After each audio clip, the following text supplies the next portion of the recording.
Oh, I don't have, okay.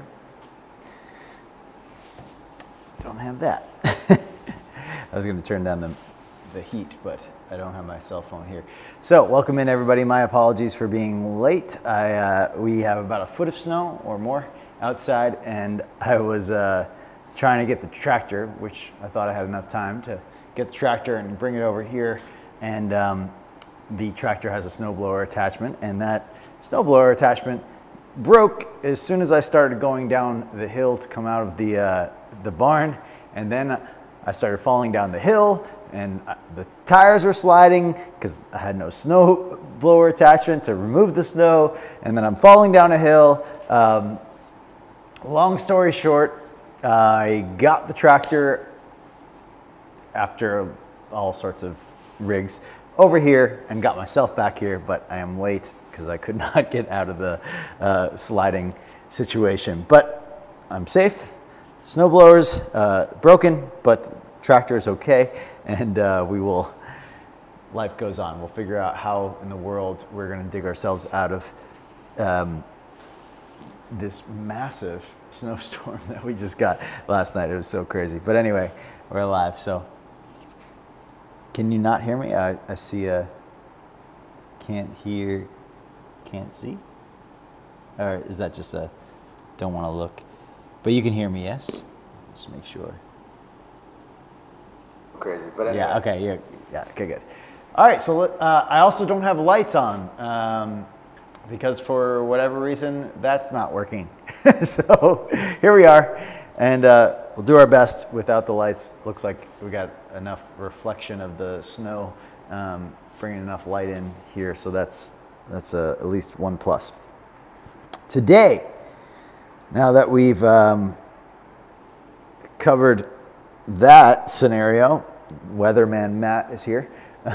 Today we are going to be working on flying pigeon pose, which is one of the most exciting, I think, hip opening arm balances, because it is essentially the most popular pose that we use for hip opening done in an arm balance. And fascinating about that is it really is revealing how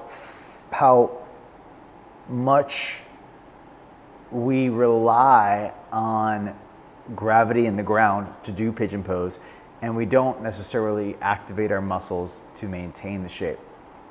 Now, what do I mean by that? Well, a lot of times with yoga poses, you activate muscles to create the shape, but with the presence of gravity and, of course, the presence of the earth, you can really kind of, what's the word? You can fake it in a way, where you make everything else do the work for you instead of you doing the work to create the shape. And that becomes a problem because it reduces our ability to maintain functionality. So our job here is to improve functionality of these postures by using the postures, our job is to use the postures to improve functionality. So our goal today will be to learn how to do pigeon pose in a way that's going to be effective in improving our functionality, which means we need to build strength in our pigeon pose so that we can learn how to apply that to flying pigeon, but also it's just better in life to learn how to engage our muscles into a shape rather than just expect gravity and kind of the plopping of our body down to do it. So let's get started. Come to all fours, hands and knees. And yeah, on all fours. We'll start with the basic cat and cow. Arch the back, look up. Exhale, round the spine. Inhale, arch, look up. Exhale and round.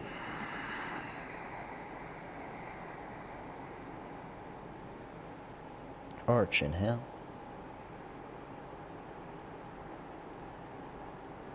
Exhale and around.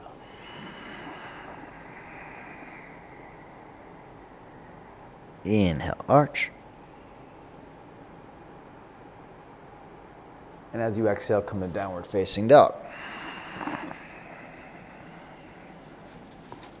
Let's pedal out the legs, bend the knees, move the hips a little side to side. Get awake into your body today. Feel the sensations around the hips, around the low back. These are the areas in which we're going to tap into, dive into in our experience today.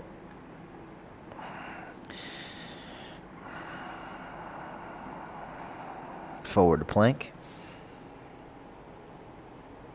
Exhale, down dog. Forward to plank. This time lean a little bit further forward and bend the elbows slightly. Back to down dog. One more time. Back to down dog. Right leg to the sky. Step forward. High up on the fingertips. Pull your feet toward each other, and let's start to work on the basic understanding of what we need for today, which is to flex the spine round the back like this, turtle back, or you can think of it a cat back, and press down through your right heel so you feel your right buttock muscles contract. This is really the main thing. In flying pigeon, if you don't push down through the heel, which is the engagement of the buttocks, of course, in flying pigeon, you won't have a heel on the ground, but that same activation of the buttocks is required. If you don't, what happens is in flying pigeon, you sink heavy into the hips. So just sink for a second so you can feel, relax your muscles. And the only thing that holds you right now from your pelvis going to the ground is the tension of your back inner thigh and your hamstrings and buttocks. We don't have that tension when our feet aren't on the ground. And so what happens is you just fall heavy to the earth. So if you let everything go, you get heavy in your flying pigeon, and it feels like, oh, I'm not light, I'm not strong, whatever your identity is, you will say that to yourself. But the reality is you just haven't engaged the appropriate muscles. So in flying pigeon, it's your buttocks. So push down through your right heel, find your right buttocks, and lean a little bit so your left foot can come up off the ground. This is how you can really activate, pulse, bounce, find your right butt muscles here. Activate your right gluteus, that is, by pushing down through the heel. Place the left foot back. Let's come to down dog. Left leg to the sky. Step left foot forward. Okay. Again, let's first find your turtle back or your bird back, your pigeon back, rounding the spine. Pull your feet toward each other and then dig into your left heel. It should be so strong that, look, you can take your hands off the ground without your belly and ribs touching your thigh. You see how rounded I'm pulling my ribs back. So there's a lightness here from the strength of my left buttocks, strength of my core.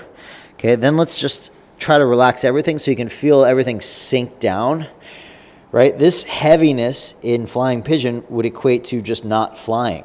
It would be on the ground pigeon, right? So this feeling is what we're trying to avoid. We do that by pushing down through the left heel in this case, because the heel is on the ground. But in pigeon pose, it'll be through the knee. That will be what's on the ground. Same idea, you get your buttocks engaged. So let's lean forward, flex the spine, get your right foot light, and then pulse on your left foot by a little tuck of the tail, pressing down through your left heel. You should get your left gluteus muscles to fire up. This is how we engage them. Okay, so you're pushing through the heel and you're digging down from your left sit bone into the heel so you get this engagement. Okay, that little pulse can help you really fire these muscles up and get them awake and tell your body what you're trying to do today.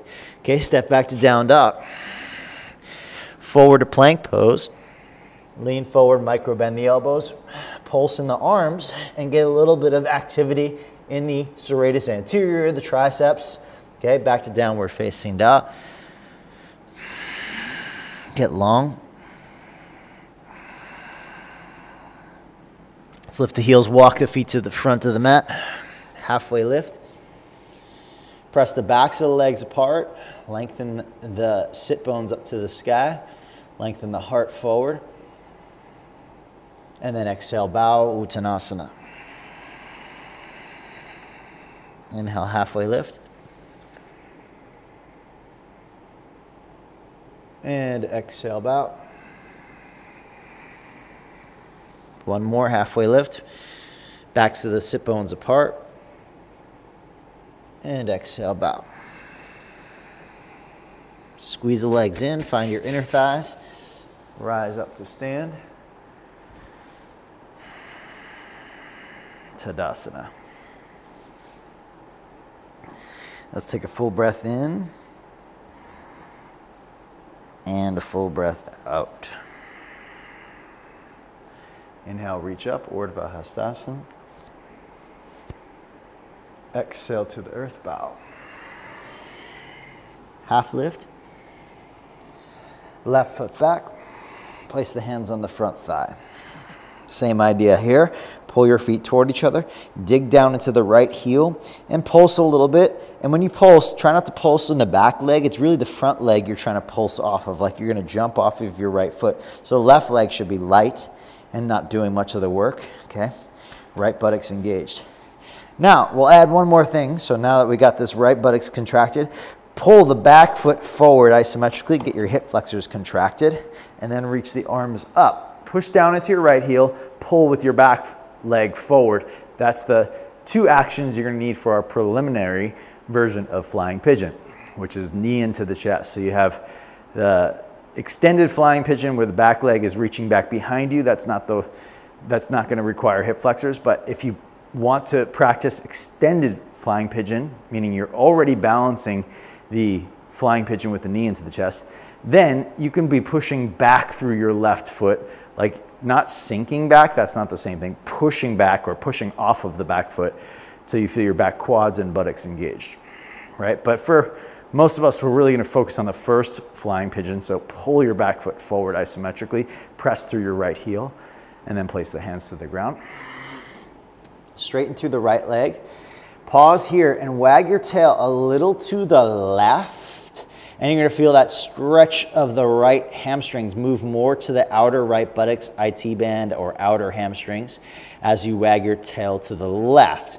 Okay, those are the muscles that you stretch in pigeon pose. So this is a great way. You can wag your tail back to the right for a second and then slowly wag to the left. And we'll continue that slow wagging, but the wagging to the left is a great way to stretch the muscles in pigeon pose without actually being in pigeon pose. And you might ask, why would you want to do that? Why not just do pigeon pose? Well, the reason why is because a lot of times the torque on the right knee, in this case, the front knee of pigeon pose, could be too much because of the tightness of your outer hips, IT band, your outer line of hamstrings. And as a result, you don't get a good stretch because you're trying to, reduce the tension on the knee. So this is a good way to prime the hip and get it ready so that you don't have as much torque on the knee in pigeon pose. And then therefore might be able to do pigeon pose without putting so much pressure on the knee. All right, bend the right knee, step back to down dog. And just feel the right hip after doing those little tail wags versus the left. Even my right hamstrings feel much better compared to the left at this point. Come forward to plank, inhale. Lean forward, micro bend the elbows. Come back, downward facing dog.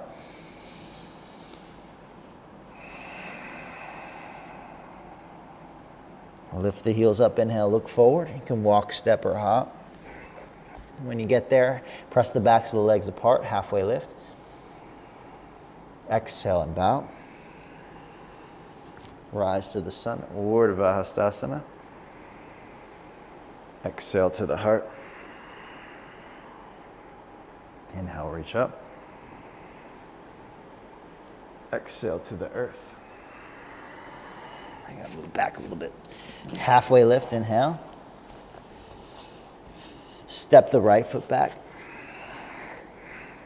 Place the hands on the front thigh.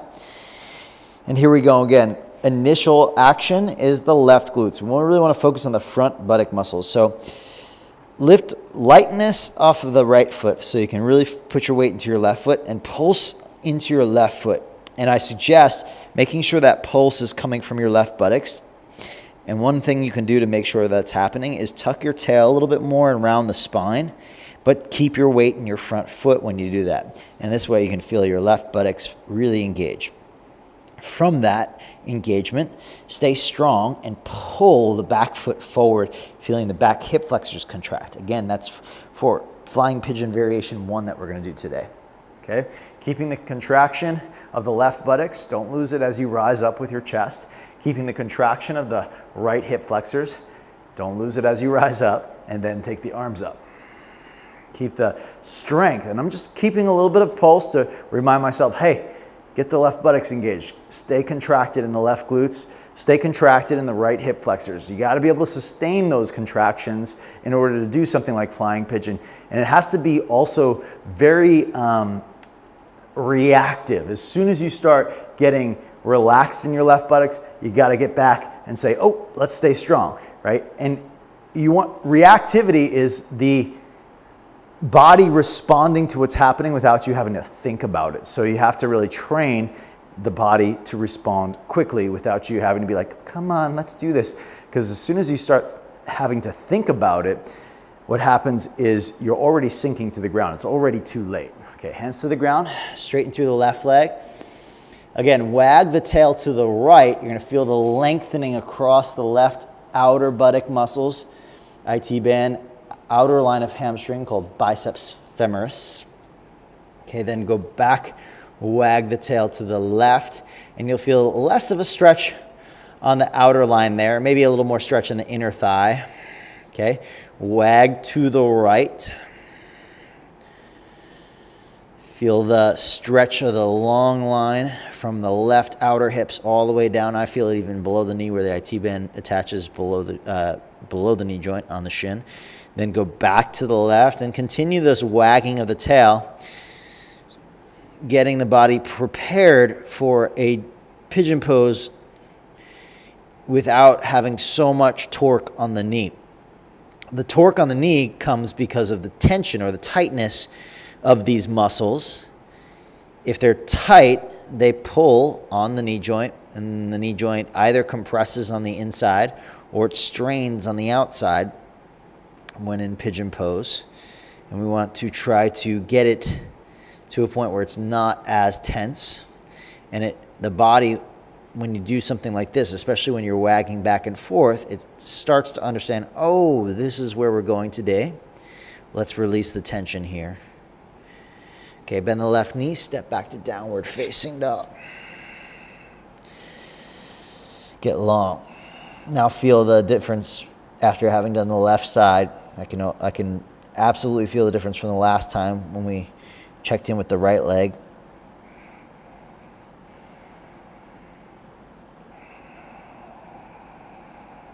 Forward to plank pose, inhale. Micro bend, lean forward. Arm balance prep. Back to down dog. Let's get the right leg to the sky, inhale. You're gonna go right knee to right armpit, but try to get your left foot towards the left, try to get your right foot towards the left wrist. And then back. Again, right knee towards right armpit, but foot towards the left wrist. Then back. One more. Right knee towards right armpit, and then right foot towards the left hand. Good, back to down dog. Let's do the other side, left leg up. Left knee towards left armpit, but foot towards the right hand, or right wrist. Left leg up. Left knee towards left armpit, but foot towards the back of the wrist. And I can feel my core muscles helping me to compact, to flex the spine. So I'm rounding the back when I'm doing this, right? Rounding, see the space? Okay, then back to down dog. Lift the heels, walk, step, or hop. When you get there, halfway lift. Exhale and bow. To the sunrise. To the heart. Bend the knees, come to chair pose. Push the backs of the legs apart. Let's get the outer hips awake. As you push the back of the legs apart, sit a little bit lower. Lift the heart up. Reach the arms up. Utkatasana. 3 more breaths. 2 more.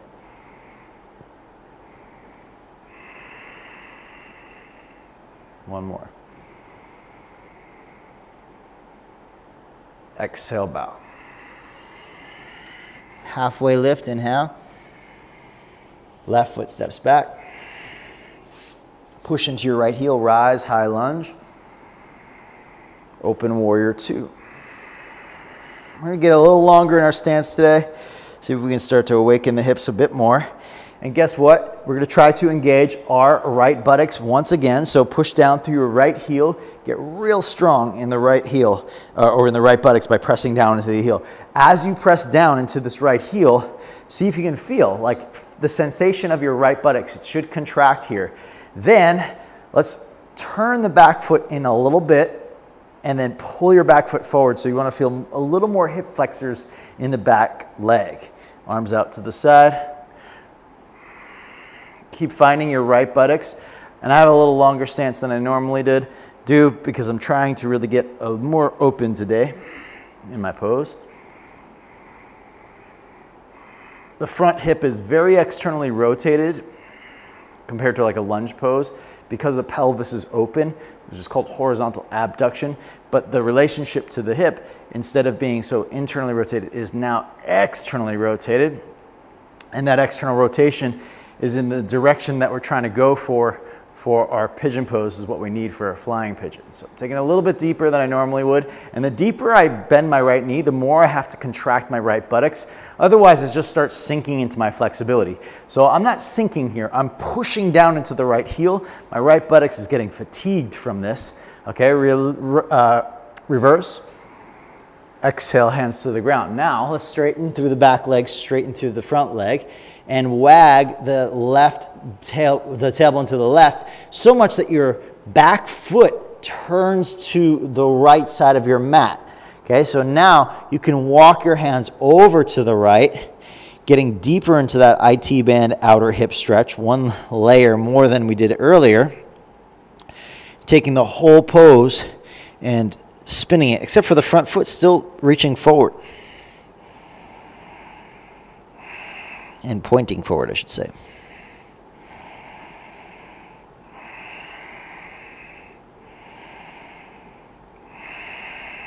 Okay, coming back to center.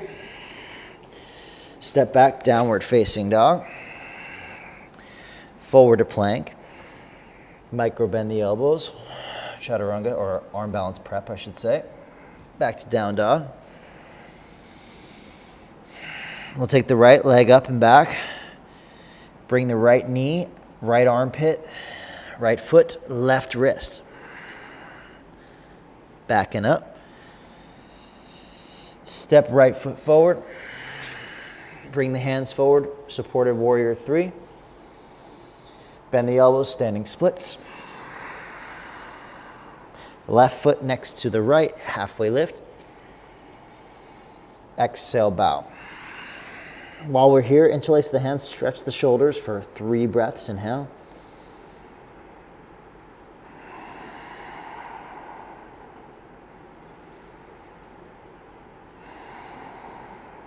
One more breath.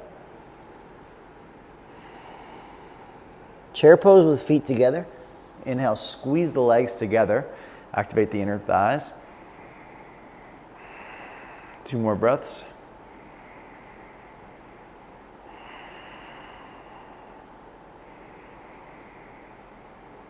Exhale, bow. Halfway lift, inhale. Right foot steps back. Push through your left heel, rise. Inhale, high lunge. Open up, warrior two.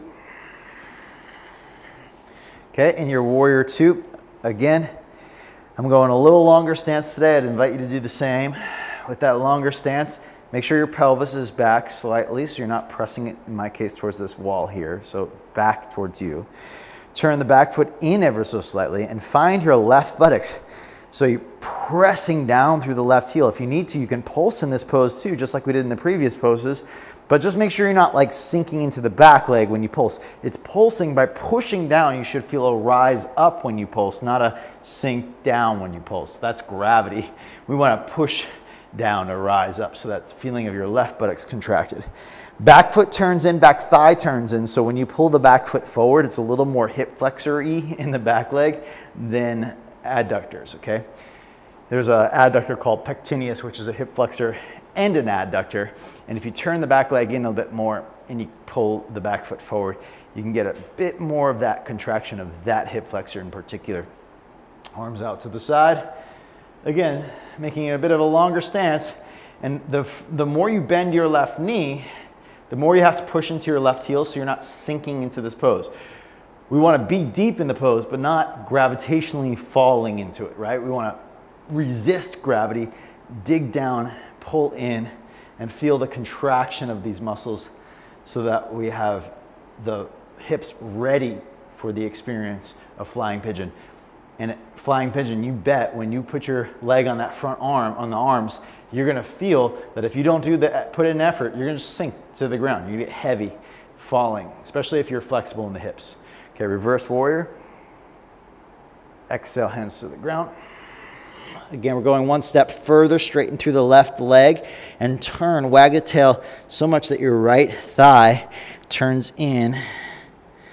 Okay, but I'm still, the left leg is turned in a little bit as well. So the left thigh is spinning inward to create space while the right thigh is spinning inward. And then you can walk your hands around.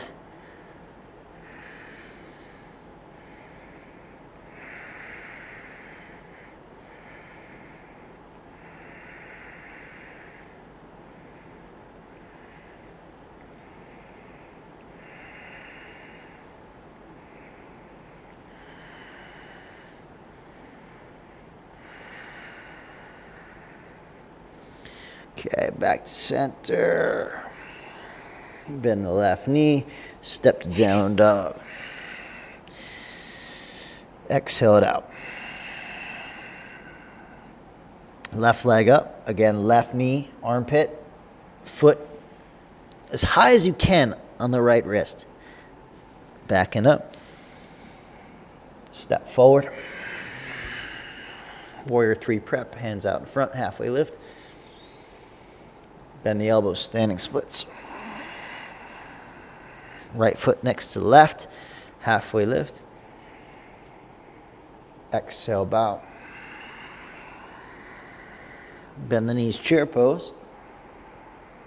Let's take a twist to the right. Left elbow, right thigh. Pull the ribs back, turn the heart. I'm going to slide or lean our knees forward towards our toes. That should enable the left foot to get light and slide back.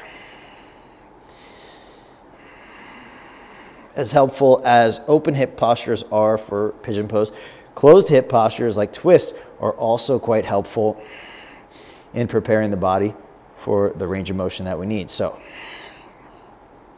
take our standing lunge twist. And you'll feel that naturally this will pull on your right outer hip muscles. Can you find your right buttocks here? Digging into your right heel, get your glutes fired up. Can you rise up to a high lunge twist where you're not resting your elbow on your thigh?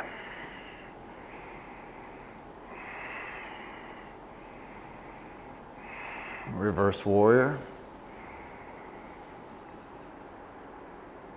Take humbled warrior, hands to the inside of your right thigh. See my left hand here is more in line with the pelvis, so I'm not over here. Off to the left, bend the elbows out to the side, stick your bum back.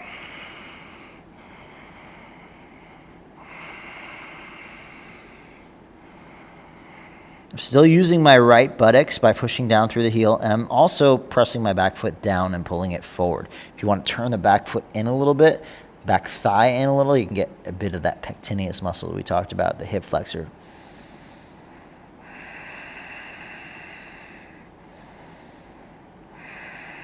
Okay, come back to the front. Take Ardha Hanumanasana for a second. Adjust a little. I'd like us to find our back hip flexors, so pull your back knee isometrically forward. Try to find your left hip flexors. It'll stretch your right hamstrings more, but you're just trying to find the engagement of your left hip flexors by pulling the knee forward. Okay, taking lizard shape, right foot out to the right, bringing your elbows to the inside if you can. On a block is okay. My right toes, if you can see from the front angle here, are turned out to the right, so I'm preparing my right thigh for external rotation. You see, letting the right knee go out to the right in this case. Now, I don't want to just be passive here. I want to employ the actions I need for flying pigeon. So let's start with the back knee this time. Press your back knee down and drag it forward until you feel the front of your hip engaged. These are your hip flexors. So pressing down and dragging the back knee forward. My pelvis also lifts when I do that. Okay, that's an activation of the hip flexors that is lifting my hips up and pelvis up off the ground a little bit. Now, keeping my back hip flexors contracted, can you activate your right buttocks? And it's a little bit tricky here. You're going to press your heel down, and if you need to, across towards your left elbow can help get your buttocks engaged. But you can also think straight down as well to try to get the right buttocks contracted. So don't lose your left hip flexors. Keep pressing down through your right heel, but also pull your left knee forward isometrically. All right. We're going to come up. We're going to take supported warrior 3, arms out in front. And then take your right hand to your pelvis, twist, revolved half moon. I'm using my right hand to just kind of help open my right shoulder and turn the torso.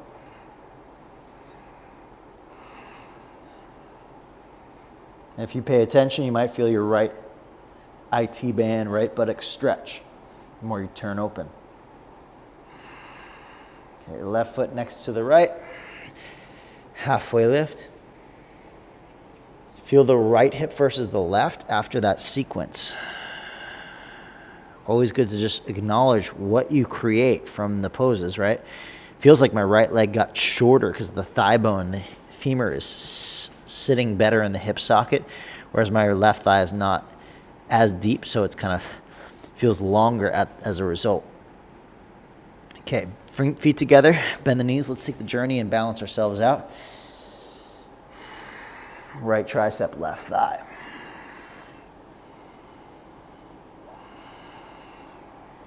Okay, again, to shift your right foot back, you got to start leaning forward. Don't lose your left buttocks, push down into it, and then you can slide the right foot back gracefully. Should feel light and easeful. If not, it means you didn't lean forward enough or you didn't step into your left foot enough. Okay, so finding my left buttocks, I'm pushing down through the heel and then lifting the heart up. I'm maintaining a bit of flexed spine here because obviously I'm thinking flying pigeon. So, and when you look at this, don't do what I'm doing. I just want you to show you that flying pigeon really is this pose here. If I just lowered it down, here I am in flying pigeon, just facing a different direction, right? So, that's why I said not to do it. Balance is very difficult there, but good pose to eventually do. Maybe we can work our way up to it.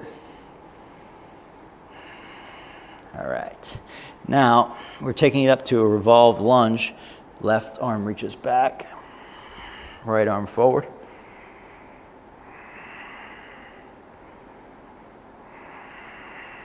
Okay, reverse warrior. Exhale, taking it into humble warrior.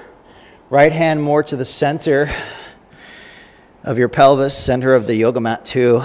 Left hand on the inside of the foot, more or less.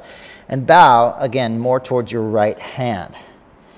And I'm going to try to find my left buttocks contracting, even though I'm here for the flexibility. I want to find that match, that no matter what I do, I still have the capacity to engage my muscles. That's really the key to most challenging postures, is the ability to stay engaged whilst going towards your depth of flexibility.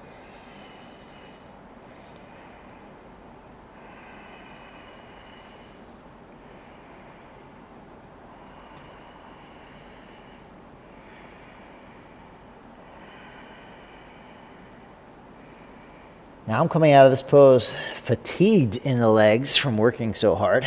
Hopefully the same for you. Bring your right knee down. We're going to come into Ardha Hanumanasana. Reminder, we're here first for the hip flexor engagement. So pull your back knee isometrically forward.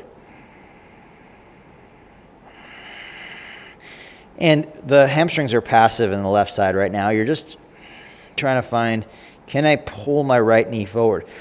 And the tighter your right knee is to your chest, in this case it's not so tight, but in flying pigeon it's very tight, it can be harder to contract the muscle because when a muscle gets shorter and shorter, it loses power.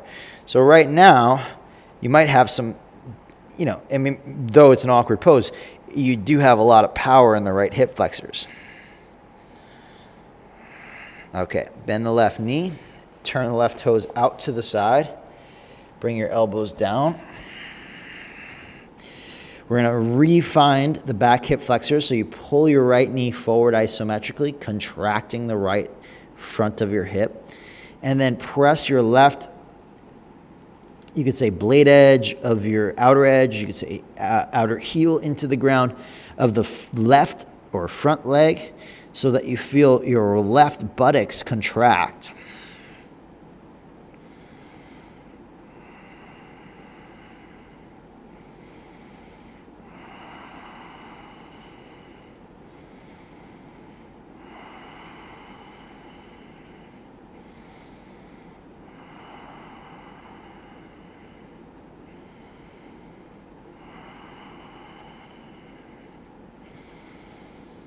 Okay, nice and strong in that pose. Now let's take hands to the ground, step forward into supported warrior 3 first. Left hand to the pelvis, rotate. Try to pull your left shoulder open. You should start to feel, I'm not trying to let my right pelvis lower. You can see it's fairly lifted, but the lower your pelvis on the right side, the more the left hip tends to stretch, but I'm not gonna go to the extreme where I'm just letting it release. I'm still trying to get my left buttocks contracted. For me, that feels good. I do feel the stretch as I rotate my chest. Okay, right foot next to the left, halfway lift, and then we just feel what we've created. It feels better. I can see my left foot is in front of my right now, indicating that the left leg is more, I don't want to say flexible in this moment, but it's the tension has been released. That's the better way of saying it. Okay, halfway lift. We're going to take our right knee outside the left ankle, and maybe better from this front view, you're going to take your left armpit towards your right ankle, reaching like this. So now you have your right armpit to the knee, left armpit, and you can even reach your hands this way, and this is flying. I don't know if you can see it clearly, but you're in flying pigeon. Left knee is behind this ankle here, right? And if you take your left armpit here, right armpit here, now you're in flying pigeon more or less on its side, on your left hip. Try to bring your right knee as tight to the armpit as possible. And then with your left knee, here's the money. You put the left knee or pull the left knee into your right ankle so your left hip flexors engage.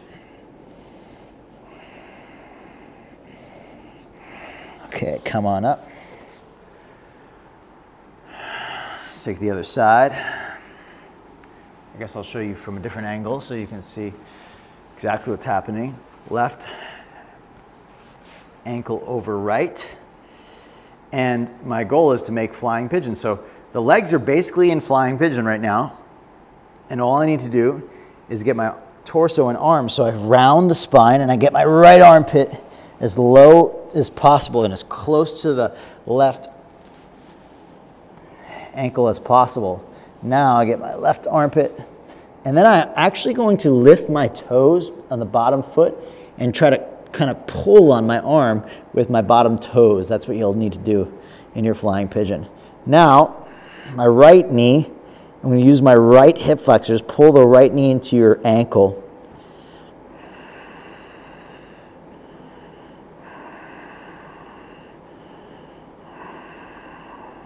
Let's do a few more breaths.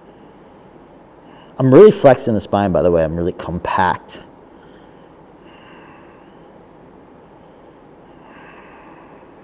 One more breath.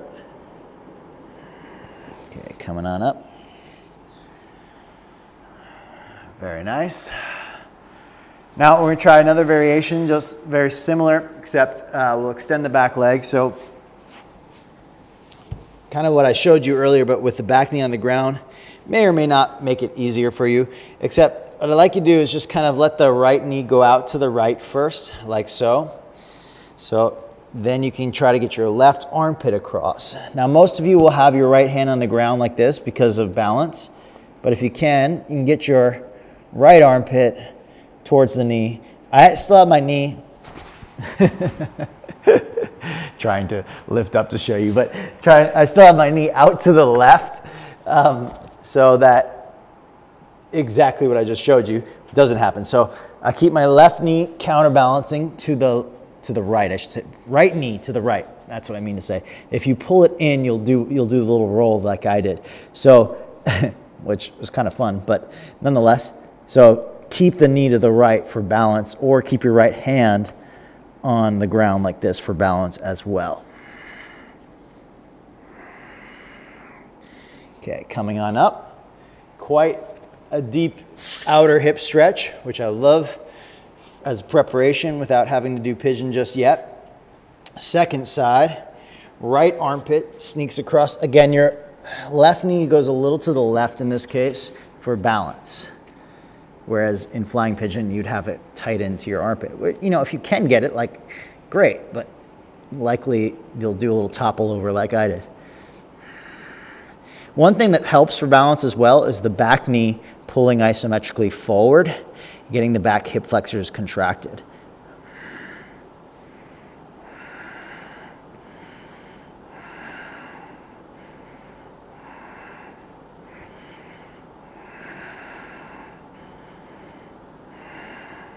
Okay, coming on up. Woo! That is a difficult one. But fun. Okay, so let's do,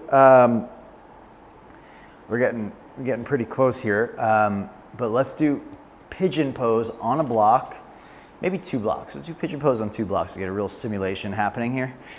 And let's say we're gonna do our right leg forward first. Most of us don't get parallel in our pigeon pose of the front shin. So you just have your blocks in the diagonal that you kind of know for yourself, right? So I know this is generally where it's going to be. You can arrange the blocks accordingly in a moment if you step forward and you're like, okay, that's not the angle. But don't worry about wishful thinking of where your legs should go. Just put the blocks on the angle that is typical for you. Now, we take our shin across, but our foot off of the blocks, okay? And then I can see I'm a little bit, I undershot myself a little bit there. Okay, the back toes tuck underneath, and I go back to increase the stretch of the pose, but then I'm going to try to recontract. The going back this way increases the flexibility, but then I'm going to strengthen by pulling the back knee forward and pressing, this is the real ticket here, pressing the right shin into the blocks and maybe trying to pulse in a way to get my right buttocks contracted. This is stage 1 of this variation. Press your right knee or shin, however you want to look at it, into the blocks till your right buttocks contracts. Left knee pulls forward till your hip flexors contract. All right, let's give that side a break. Change the angle of the blocks. Left shin across the blocks. Foot hangs off. And clamp your foot, flex your foot into the blocks. You see how I have the dorsiflexed foot here? Keep that flexed foot because that's going to be around your arm in flying pigeon, and you want to clamp it on there. Okay, again, back leg goes back. Reach your heel back. Pull your back knee forward. and press your left shin down. Pressing your left shin down is the activation of your left buttocks. I'm pulsing very lightly here just to try to get my left buttocks to contract in this pose. And my right knee continuously pulling forward, maintaining the right hip flexor contraction.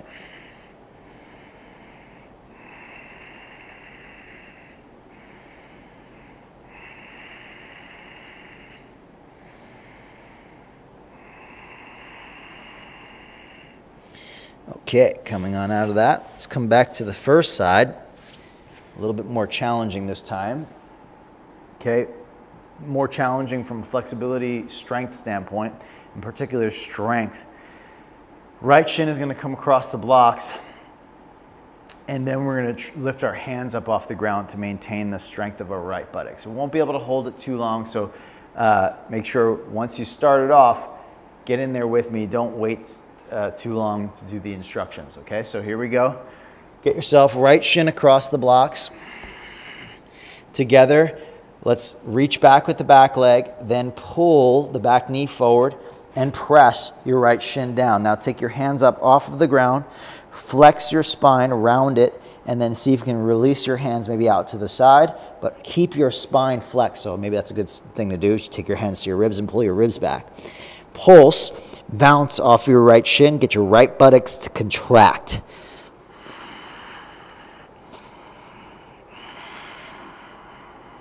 Okay, let's release and switch sides. See, it's not easy to hold too long there, and that's really how long you'll have in your flying pigeon. When you get fatigued in this pigeon variation, you'll be fatigued 100% in your flying pigeon because you also have your upper body doing the work too. Here we're just doing the lower body and we're already fatiguing. Let's take the left shin across.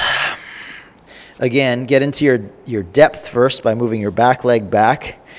Then we contract the back knee forward, hip flexors. Keep the left foot clamped on the blocks. Press through your left shin. Take your hands to your front thigh to come up a little bit higher. And now we do the hard work. Flex the spine. Maybe bring your hands to your ribs. Woo! Pulse.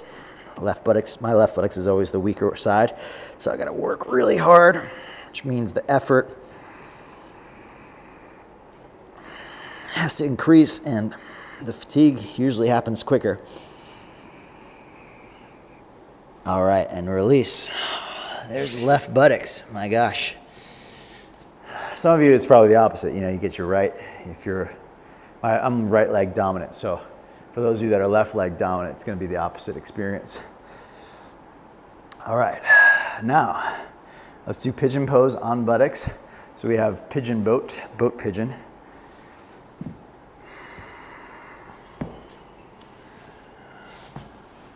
All right, so how do we do this? We get our right ankle over our left knee. And here at first, before you do anything, you're trying to get your right armpit over your right knee. And this is more or less just flexibility here. I mean, I'm flexing my spine, a little core engagement to flex my spine, but I'm trying to get this left foot to clamp on the armpit here, okay? Can you do that? Can you get your right foot, my gosh. When you start crossing the body, the lefts and rights really get confusing. But my right foot is clamped around my left arm. Now I'm gonna just hug armpits into this leg, clamping this foot, and then lean back. Keeping this, now squeeze your left knee into your ankle and see if you can find some balance. My left hip flexors are active, pulling the ankle, pulling on the right ankle. Left hip flexors active. For those, some of you can extend the leg. Woo! That's tough. Oh, that's a tough one. It throws off the balance significantly to extend the leg, but let's see if we can get it.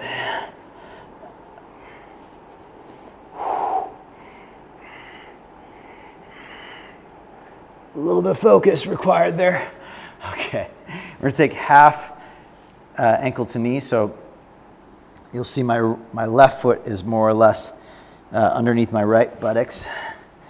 And this one, ankle is over the knee, but I'm gonna clamp this foot on And then take a block underneath your right knee and press down into your right knee into the block and see if you can get your right buttocks to contract. You could still find more pectineus of the left knee, even though the leg is turned out. You could pull your left knee up into your right ankle to feel the hip flexors there. Okay, but I'm pressing my right knee down, left knee up. Right knee down into the block, left knee up into the ankle. Hold.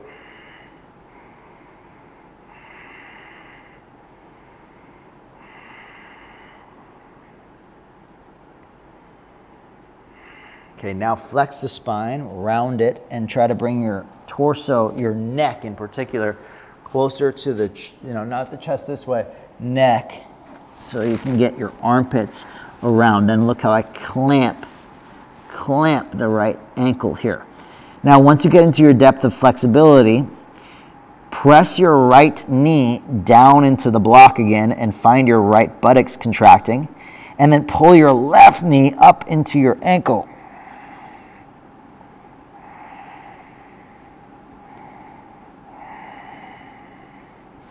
All right, come on up. Let's switch sides. Left ankle over right. And first, we're just going for getting ourselves into the shape. Okay. Right armpit over. Snuggle your way into yourself here. Okay, once you've snuggled in, clamp your left foot, left toes around the arm. And then lean back a little bit and start to use your right hip flexors. Pull your right knee into the left ankle.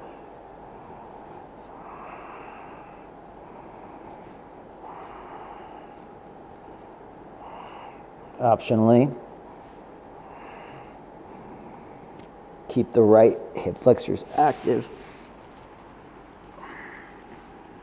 If you lose it like I did, you just come back in and work on it again.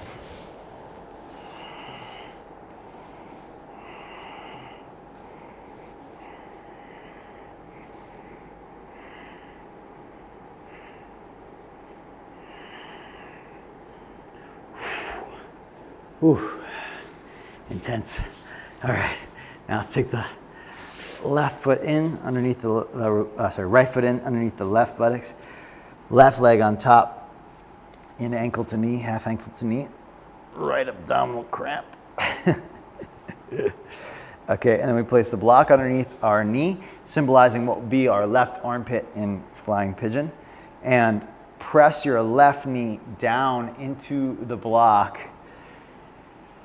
While the left knee is pressing down into the block, the right knee, the underneath knee, is pulling up, and you feel your right inner groin contract. Okay, so there's this push down, pull up contraction happening.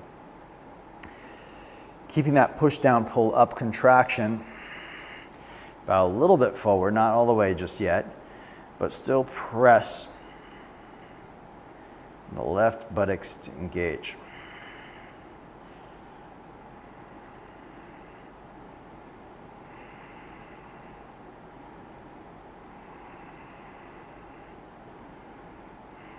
Now we bow a little bit further forward, potentially getting armpits over here. And then again, when you're this deep, it can be difficult to maintain engagement. It's just like very tempting to relax into the shape. But if you're this deep in your arm balance, you have to find a way to contract. So you press your left knee down, pull your right knee into your right armpit.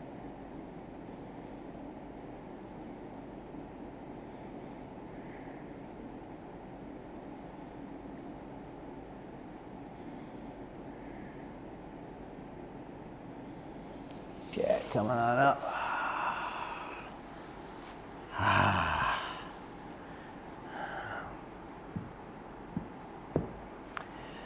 Okay, from a flexibility standpoint, we've done a lot of these types of postures already to get us in that space. So let's see where we're at with ankle to knee standing variation. You can use 2 blocks on this. This is like pretty much, this is the pose you can really test, because it's the pose you need to sort of get into flying pigeon. So you go right ankle over left knee like this, and then sit down.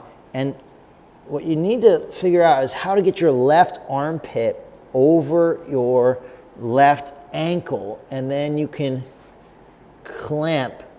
I keep saying left and right wrong. Left armpit over right ankle, then you can clamp the foot around. And this is just a good preliminary shape, bending your left knee joint. Okay, this preliminary shape is the start of one side of flying pigeon. All right, coming on out, we'll switch. Left ankle over right knee. We sit on down and we try to get our right armpit over our left ankle. And you might be saying, it's nowhere near that. That's normal, and that's why you would have to repeat classes like this over the course of years until your flexibility increases, which nobody wants to hear. Everybody wants to hear, like, give me the few poses that increases my flexibility. Look, you don't want to increase your flexibility that fast, because that rapid change in your body is never, in my experience, never a good thing. You want slow transformation when it comes to flexibility. You can build strength a little bit more rapidly. You can push yourself that way, so long as, again, you can push yourself too much that way direction too, but the difference here is when you increase flexibility, you're increasing your body falling apart. When you increase strength, you're increasing your body pulling itself together. So that, just remember that. Flexibility is a good thing. We want it, we need it, but it doesn't improve your function and your ability to stay together as a physical being. But it could relieve some compression in certain areas and stress in certain areas. But strength is ultimately what we need to build in the muscular system. And then through proper strength training, which we do here in this type of practice, you're engaging while you're challenging the flexibility of the muscle. That's a really good way to continue building your practice. Put yourself in positions where you have, otherwise you would just want to relax, and then find a way to contract. Okay, that's ultimately going to lead you to better functionality at all different ranges of motion. All right, so we've done everything we need to do. Now we work on these engagements, back hip flexors, front buttocks, in our arm balance prep position, which is, essentially you've done over and over again this immersion. So you take your right ankle over your left knee, and we're gonna wiggle our way in. I think the best thing to do is watch me the first round.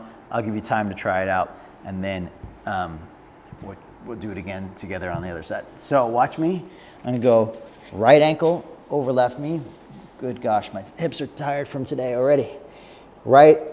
Left armpit has to get there first. So if you do the right knee first, you're gonna be left with your foot down by your wrist. If you do your right ankle over your left armpit first. Now, so you see I drop the right knee to do that. Now I clamp this foot and I keep this pinky edge of my foot gripping into the arm. Then I can get my right knee into my armpit pretty easily. Okay, but get the foot first. That's my suggestion. Okay, now, if I try to do an arm balance here, it would never happen. My hands can barely touch the ground. All the weight is in my left foot. So I have to sit my buttocks down and tippy toe my fingers out in front. Then I lean forward. I gotta readjust. Lean forward. And I start to feel the sinking action. So I push down through my right shin, and you see that? So I lean forward. I start to feel the sinking, heaviness. Push down through my right shin, and that gets me light. The left knee squeezes into the ankle to help keep this foot from slipping. Okay? You want to get the back knee pulling into the ankle so that the foot clamp doesn't have, you still want to clamp the foot strongly, but your left knee will stop the right leg from sliding off. So you saw as I go in, now you don't have to sink first, but I want to show you that's what you're going to do naturally. You're going to start to sink into your hip because you're going from weight in a standing foot, which is very light, to weight in the leg that's on the arm, which is very heavy. To take all your weight in that position is naturally going to sink your hips lower. So push down, get your hips to rise up, so you're up and over the pose, and you'll find that you have greater availability there. So give that a shot. As you're going in, press down into the leg that's in the arm. See what you can create from that. I'm just giving you a moment here to try it on your own, and then you can come up and watch me do the second side, or we can do it together.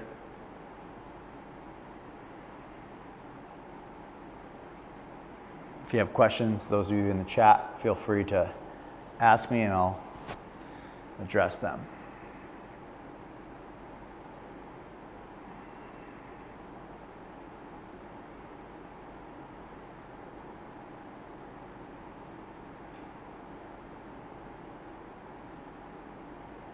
Okay, so now I'm gonna do the second side for y'all.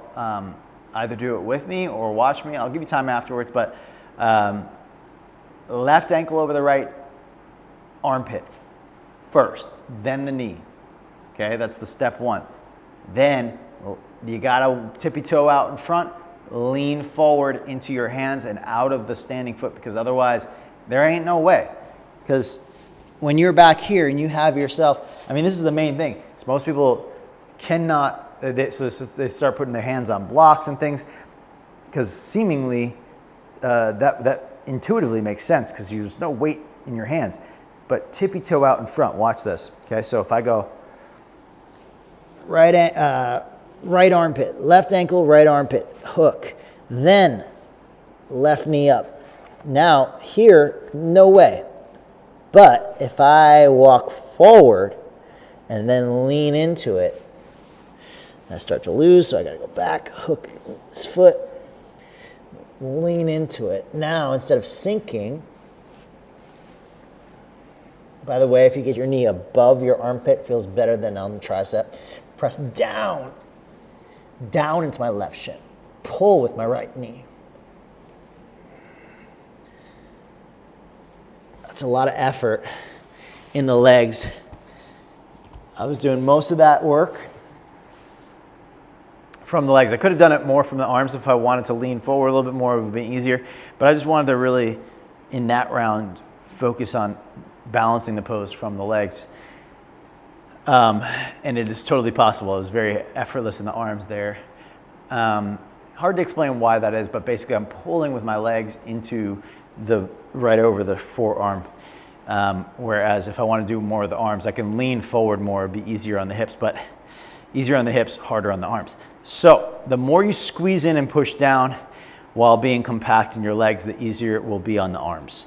It's the nice little rule of thumb.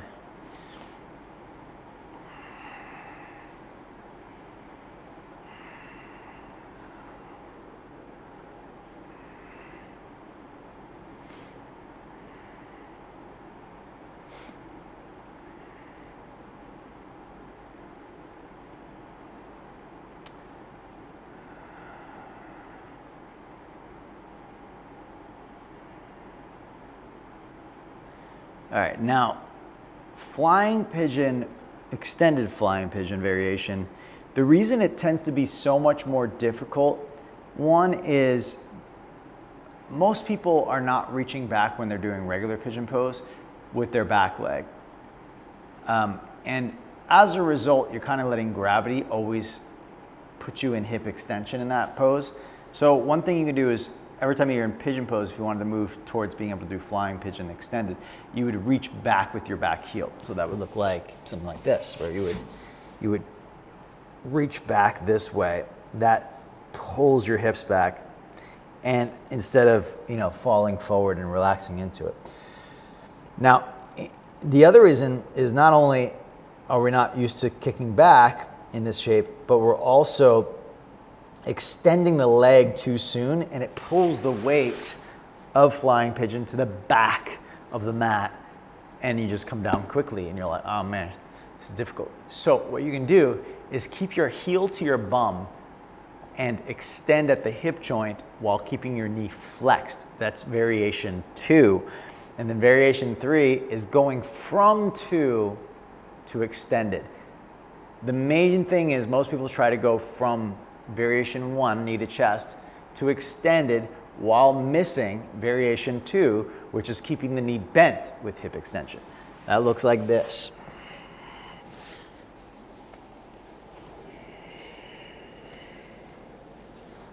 Again, I can't do anything with this pose here. I gotta go forward, lean, push down into my front shin. Now, variation 2, here. Then I kick up. And what most people do is they kick back. If you don't think kick up and you just kick back, it's heavy and it feels like a ton of bricks just get pummeled on you and you go boom, boom. So kick up. Your knee will go back. Like so that's not a question. Your knee will straighten. Just kick up. All right, so try that. Variation 2, maybe 3.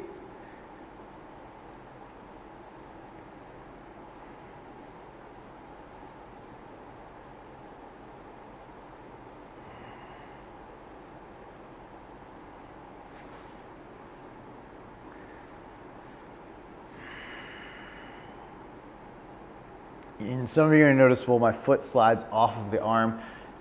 That turns into what we call single-legged flying crow, one-legged crow, in other words, Ekapada Bakasana. The back leg, you don't have the hip flexors pulling the knee into the chest anymore to help the ankle from sliding.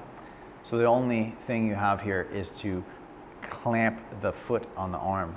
And this is going to be a little bit of that passive flexibility that's required for the leg to stop slipping. And it's not something you can do in one class necessarily, unless you have the strength in your ankle to keep the foot clamped, but you just weren't doing it before. Then in one class, yeah, you might have might see that you get lucky there.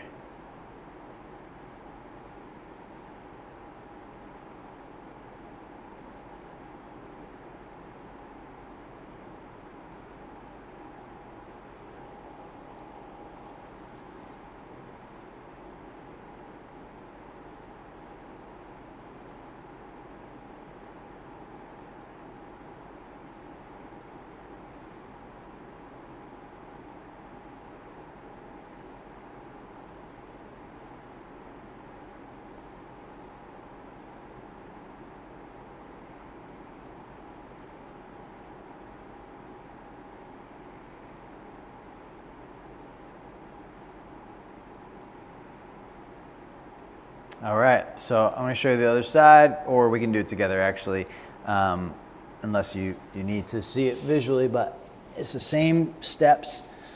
Here we go. Walk forward. Again to my first variation, second variation, lift.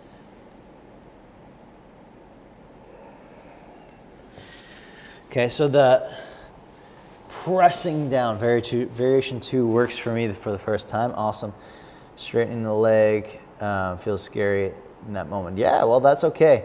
And you could always have, remember, cushions for your forehead. And the higher the cushions, the more you can actually just touch the forehead to them as well. Give you a little more time to play.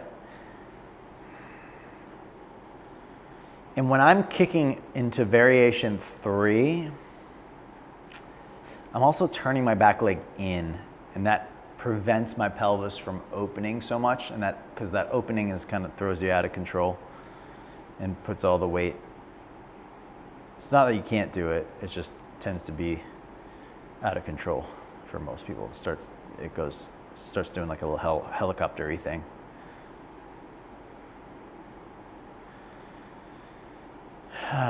Okay. I'm gonna take When you're done, shoulder stretch here, other interlacing from what you did in the beginning.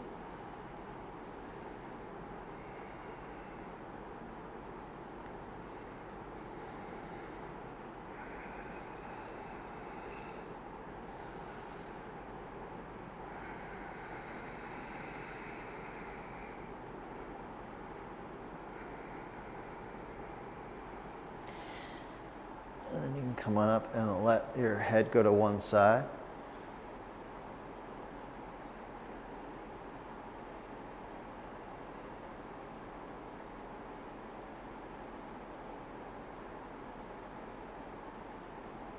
maybe the other.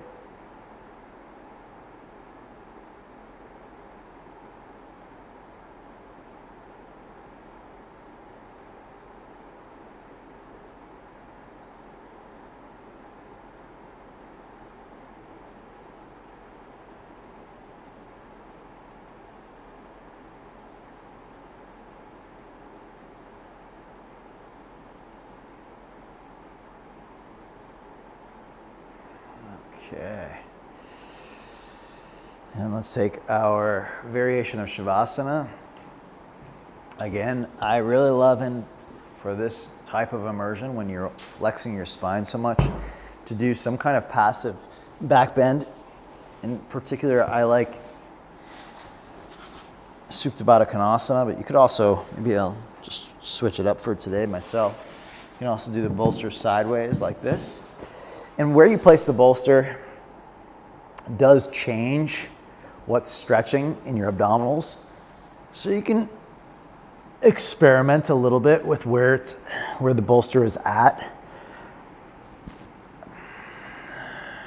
Sometimes putting it in the back is a little bit too much. So a lot of people like to put it underneath their pelvis, which just stretches the hip flexors and not the back. But I want to be here to get personally, I'm aiming to get my back a little bit more into extension, which means the belly muscles will stretch.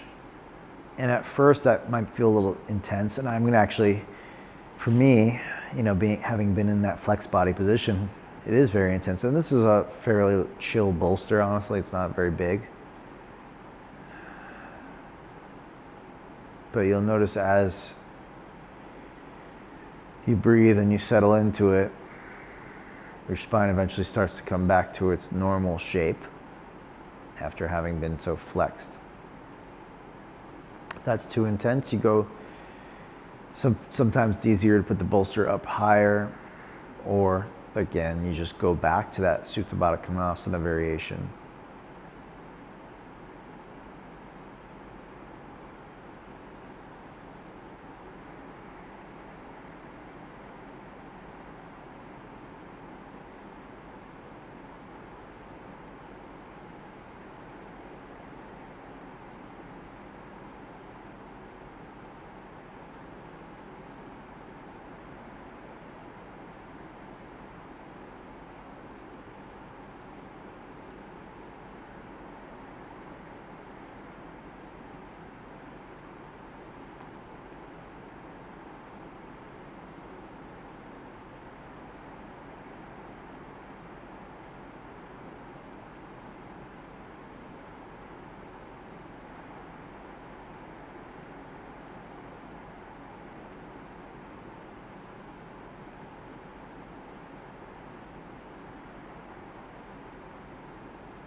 Rest back to your breath.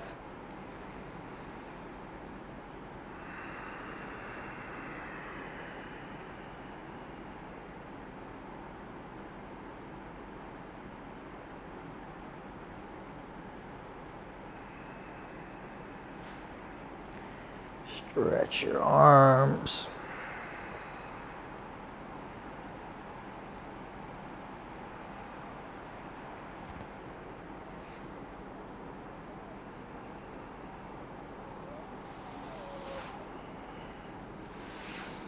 If you have a bolster, sometimes it's nice to remove the bolster first.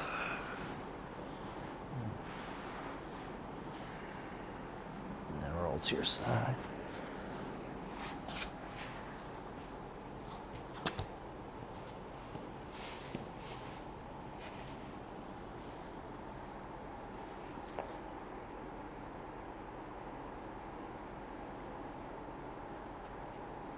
Place the palms at heart center.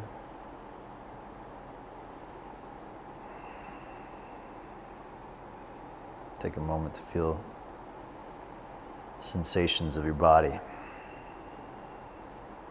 and what you've created.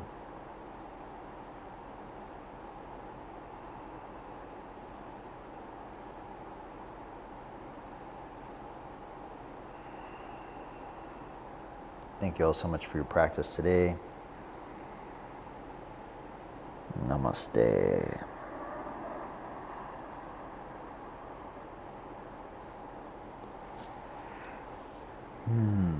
All right.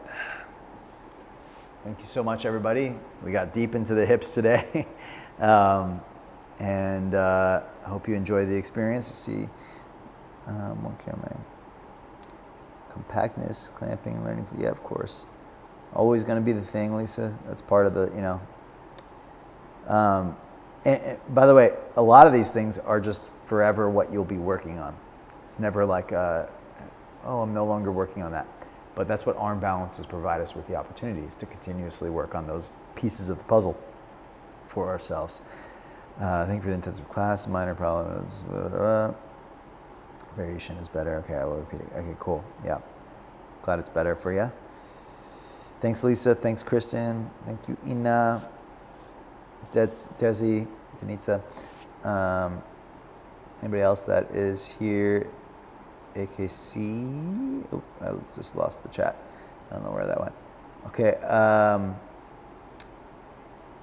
And I don't know how to get back. I think I just ended the stream. If I didn't end the stream, or I think I did end the stream. So, but okay, well, I think I did that accidentally. In case it's still going, bye everybody.